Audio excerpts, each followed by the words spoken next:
All right, Youngblood Fever continues with Youngblood Deluxe issue 3. Recently had the 33-year anniversary of Youngblood at Golden Apple, relaunching the new series from Youngblood. Cannot wait for issue 2 of that. I'm so excited. Ended with a great cliffhanger of Supreme and I think Suprema coming back. So cannot wait for that. I don't know when it's coming, but in the meantime, we have these Youngblood Deluxe edition to satisfy us, and this is basically like a remastered reissue of the early Youngblood. Recolored. I don't know when it was recolored, if it was recolored just for this edition or if it was recolored for a collection and this is just a serialization of that. Not 100%, but it's so much fun. It's great. It's like pinnacle Rob Liefeld. It is like he is at the top of his game. I love the art in this. It is just so much fun. Rob Liefeld, creator, story, art, Joe Casey, script, Matt Yackey, colors, Russ Wooten, letters. The great Team A and Team B, love the dramatis personae, Bad Rock Combat, Chapel, Vogue, Die Hard, Shaft, Cougar, Sci-Fire, Sentinel, Photon, Riptide, and Brahma. I mean, this is fully loaded teams. And then we just keep getting more and more characters. You know, like Rob has an endless imagination when it comes to designing characters. It's funny because I don't know why I didn't make the connection before, but I feel like there's such a G.I. Joe influence. Like how they just have such like a huge roster of endless like fun characters. And I feel like Youngblood just hits that vein, right? I love the bigness of Bad Rock. This like revitalization of Youngblood. It was not surprising, but I was just reminded like how fun and how much I love Bad Rock. And I just love how like he's 12 times bigger than everybody else. I just think I would love to see this movie so much. I mean, I don't even know if it could be done. It would have to be done like so over the top, so ridiculous. It would have to have like amazing costumes with every single pouch sewn. Look at the beautiful inking here. Like, love the. I wish, you know, the reason, not the reason, but inking has definitely taken a hit because of micron pens. I know that they are so much faster, so much easier. Definitely have used them myself. Never really mastered the Crow Quill, even though I was an inking assistant at Top Cup. But I mean, maybe I'm selling myself short. I don't know. But all I know is that Rob Liefeld is a master inker, and it is like fully on display in here. And that is making me salivate and want the Vault edition so bad. Just like looking at these thick, juicy lines and like the great hatching, like the screen door hatching that the cartoonist K5 guys coined there. The two things that I feel are supposed to make this better are slight detractions. One being the recoloring. Like you don't, if you have a silhouette, silhouettes are powerful, impactful. I love a great silhouette, and you don't need to render anything inside it. I feel like that's the colorist just like overdoing it, and sometimes it is a little overdone with the effects. You know what I mean? Because there's so much detail and gorgeousness to take in with the ink lines that you don't need a bunch of like filters and effects that are just a little over here. Not detracting or ruining it at all, but I have to say I'm not 100% sure the totally correct like approach to coloring Rob's art, but I've seen it happen. Love this. Love like the layouts of these pages. Love Prophet so much. I hope that Prophet makes an appearance in the new series. Like we need Prophet in our lives. That said, some of the coloring is really fun. Love the underlit crotch here with the taint on full display. You know, that's the taint IVO that we never knew we needed. Love the rippling muscles in his back. Like, Prophet is somebody you do not want to mess with 100%, right? Like, the hatching alone is just so beautiful. I love it. I love, like, how Rob just is putting everything into it. Just, like, all the little, like, drops of blood and, like, I'm seeing hints of Dan Panosian in here, and I'm wondering if he, like, stepped in to help out, because he would eventually do the Prophet series, and I'm wondering, or maybe I'm just seeing, like, what influenced Dan going on here. I'm not 100%, but I'm loving it either way. Love these robots. So much fun. Love Riptide, even though she's just, laying there unconscious. Love the defeated team. I love all the comic tropes of a good superhero comic book, that the hallmarks that just make it so much fun. We get introduced to this alien space intrigue.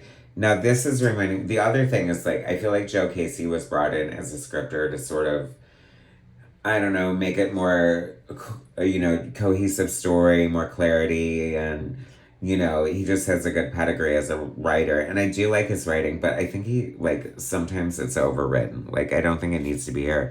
Like, Rob Liefeld is giving you, like, a summer blockbuster popcorn movie, so you don't need to be caught up in all this too much dialogue and stuff here.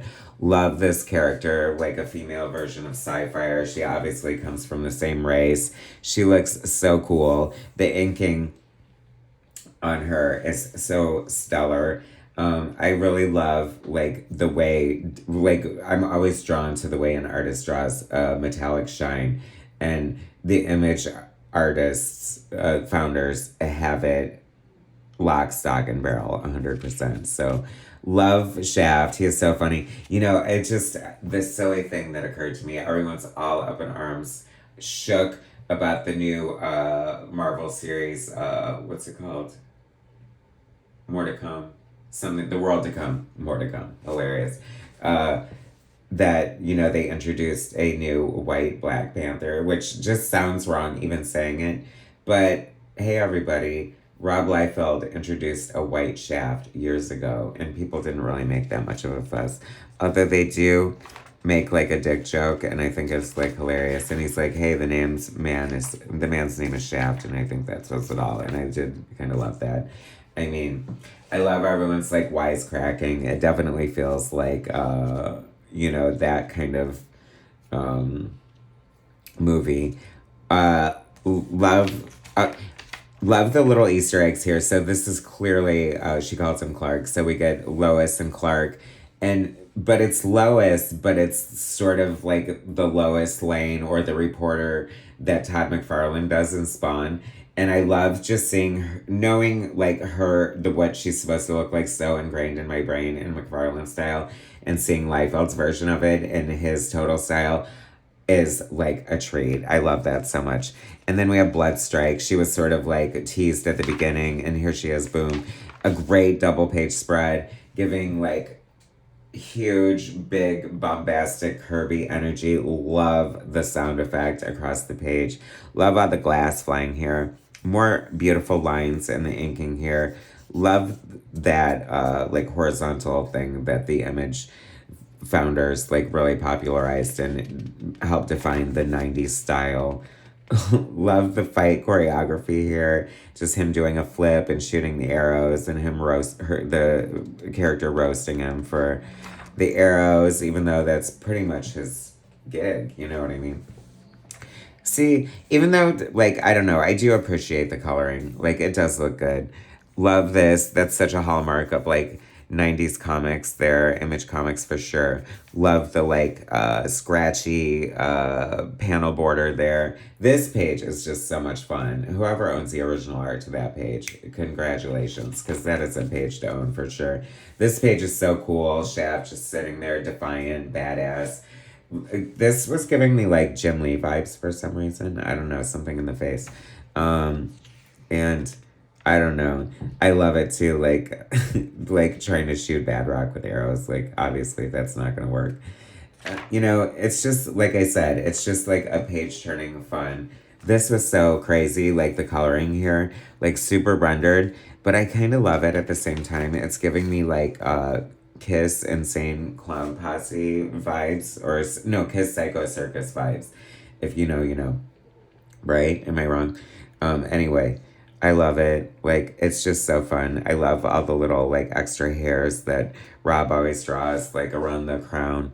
Like, the little baby hairs. Like, he's just, like, so gotta draw. He's gotta put it all in. Bloodstrike, such a fun team. See what I mean? Like, the endless amount of characters. Like, you just turn a page and there's, like, 10 new characters. This, the inevitable point in an Image Comics review from the 90s when you have to turn the book sideways, and what a great reason to do it. Die Hard is so cool. I love this character so much. He's simple yet complicated in design, and I think that's like one of Rob Liefeld's true talents as a character designer. You know what I mean? It's like you've got a lot of things that are like going for you here. You got his signature pouches, of course, but then you've got metallic like arms and sort of like the streamlined geometric design that's kind of symmetrical. I love the like armbands. Like, it's so good. It's so much fun. And speaking of witches, an advertisement for the fall edition coming soon. I cannot wait for that so much. You can just tell by the cover that it's going to be such a treat to see like all the beautiful little rendered ink lines at their actual print or actual drawn size. I'm so ready for that. Youngblood Deluxe issue 4, bring it on. I don't know how many issues they're doing of this, but I'm here for it. Bring it on. Sleep, a great series from Xander Cannon. Highly recommend. Reviewed that on my channel. Look for it if you wish. Free Planet, another amazing book from Aubrey Sitterson and Jed Dougherty. Great, sweeping, epic sci-fi, political drama, superhero, X-Men book, amazing part of the Image Comics revolution that is bringing new books like Free Planet and Sleep together with classics like Savage Dragon and Rob Liefeld's Youngblood. It is a good time for Image Comics, and it is a good time for Image Comics fan. Thanks for watching, guys. Subscribe to my channel if you haven't already. Hit that like button, and I'll bring you more soon.